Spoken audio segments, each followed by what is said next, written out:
Hey guys, what's up? This is Yu-Gi-Oh! Forever coming to you with a my Frog Monarch deck profile. It's a little different than what most people run, so you know, every deck is different, but this one's just a little different from all the rest. So starting off with the monsters, I have 2 Treeborn Frog. 1 isn't enough, 3 is a little too much, so 2 works for me. Easy to get into the grave with stuff like Swap Frog, and easy to get in the hand with stuff like Dupe Frog and all that. Easy to continually bring back, so I mean, it's not as if it's staying there for long. It doesn't usually stay in the grave very long. Next up we have 3 Swap Frog.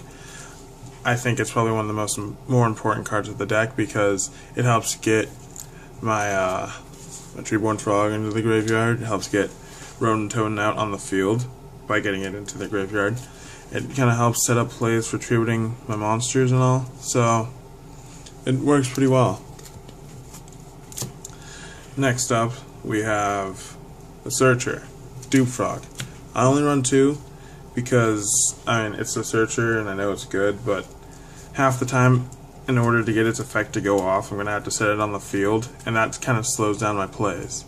So, most of the time what I use it for is I use it for pitch fodder for Swap Frog. And if the occasion comes where I do set it and it gets destroyed, then I add Swap Frog to my hand. And then it works pretty well, actually. Moving on, we have 2 Rodent Totem. The Rodent Totem it's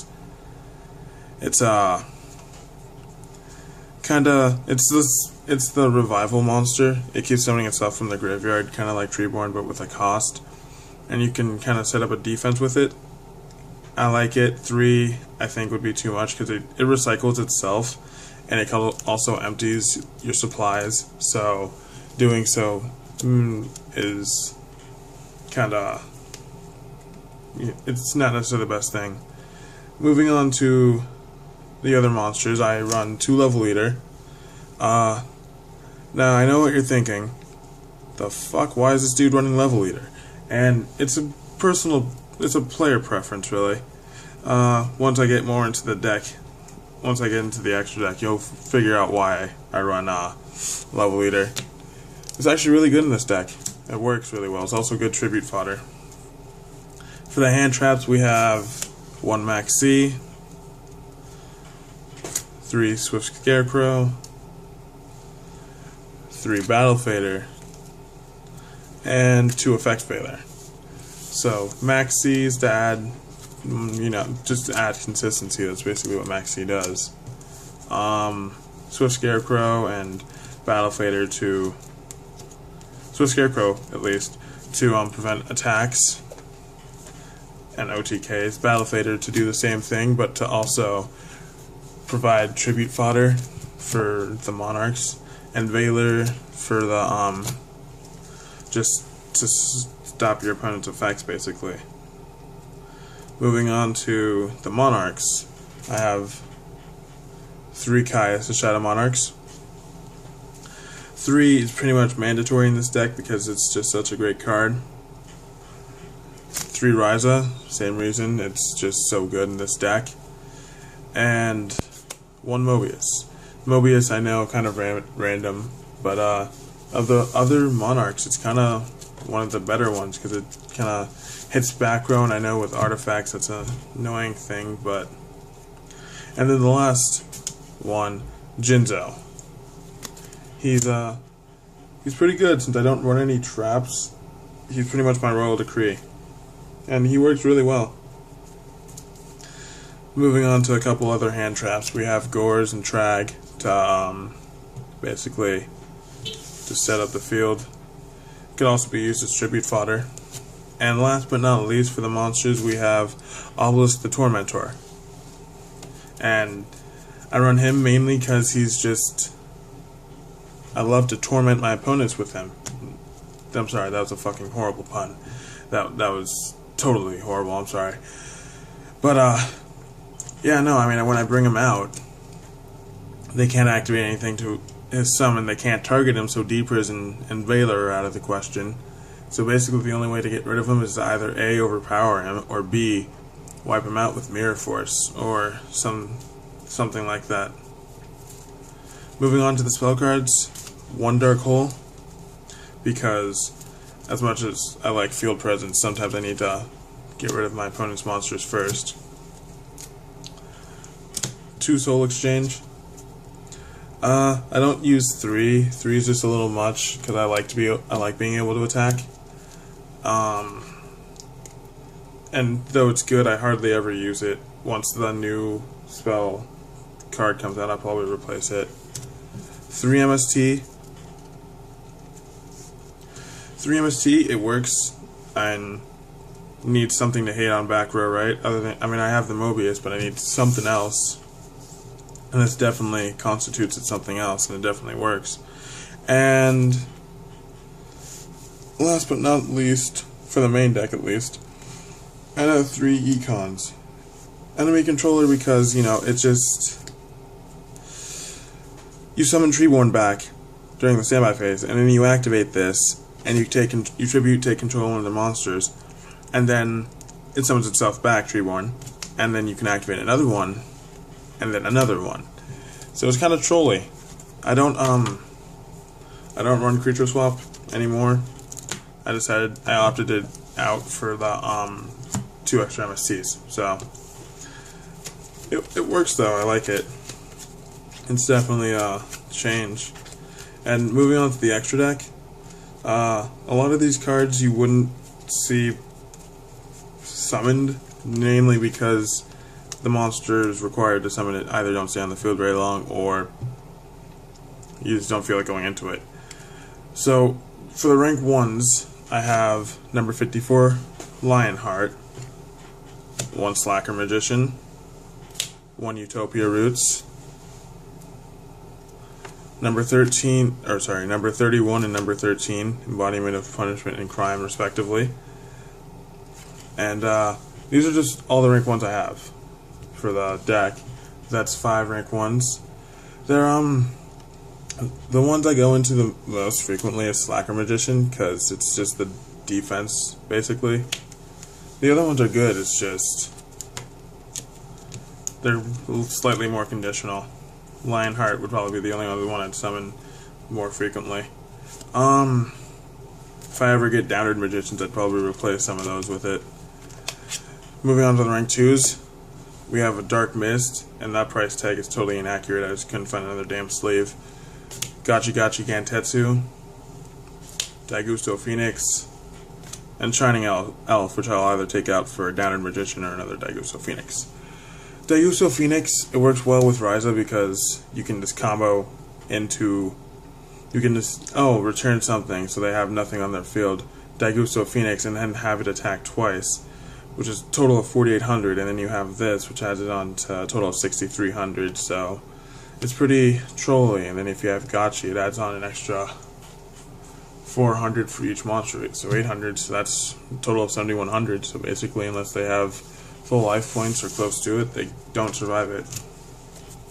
I don't have any rank 3s or 4s because I don't have any level 3 or 4 monsters, so we have number 12, Crimson Shadow Armor Ninja for the rank 5s, and number 61, Volcasaurus.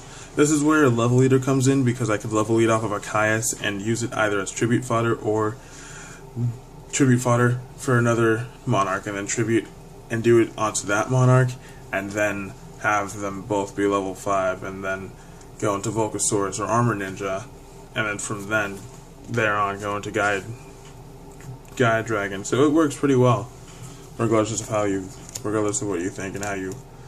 And the way I think of it, it's just Level Leader just adds in more tribute fodder, and I like that. Moving into the rank 6s, I have Photon Strike Bouncer and Force Focus. I couldn't really find many other rank 6s. I know there's Gauntlet Launcher and Swordbreaker, but I don't really have either of those, so I just sticking with what I got basically. I don't feel like spending money on trying to find those. So yeah, I got those, And then, obviously, like I showed before, I have Gaia Dragon the Thunder Charger, which could also work with Daigusto Phoenix, and if I had to, then I could do it twice with this, and then with Ryza, because that'd be trolly. So trolly. Most decks that run ranks 5s or 6s always have to run this. I only have one, so I only run one. And last but not least, I have Super Dreadnought Rail Cannon Gustav Max. And I basically have this because, you know, Trag and Obelisk, you could be like, oh, attack directly with Obelisk. Oh, you only have 1,000? Good thing I have Trag. Overlay into Gustav Max and blow you away.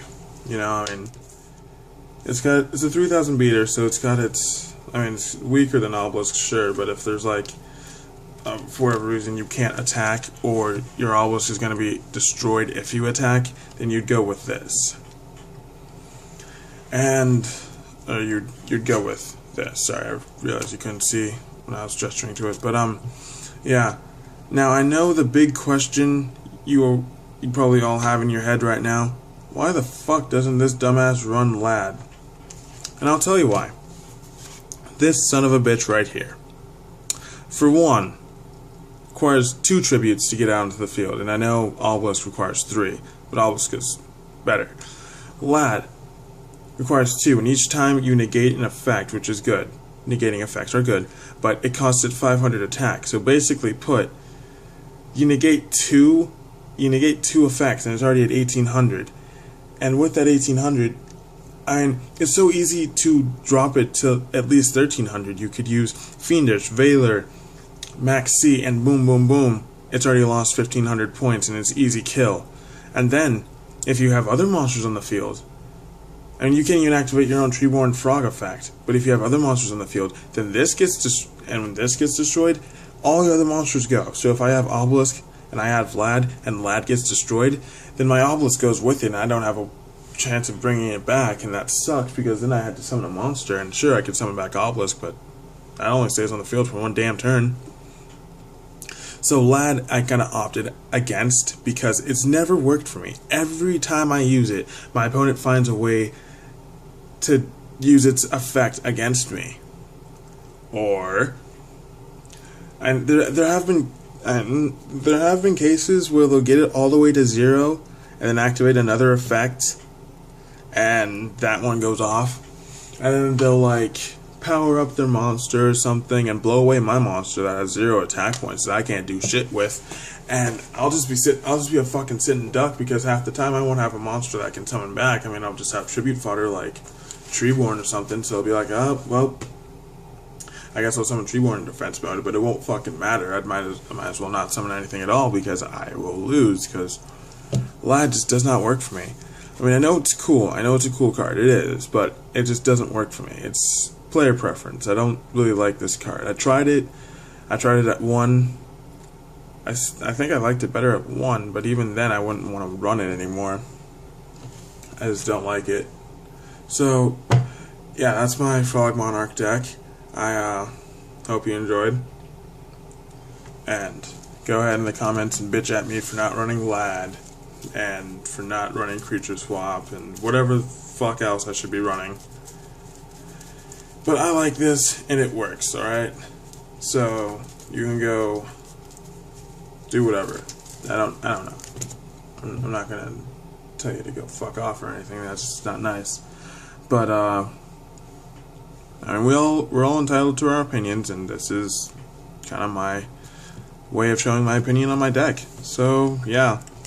If you like the video, smash that like button in the face as many times as you'd like. I hate that son of a bitch. Please just bash his face in.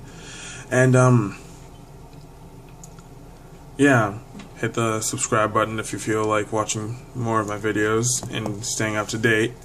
And, yeah. I might be coming to you with another deck profile or something soon.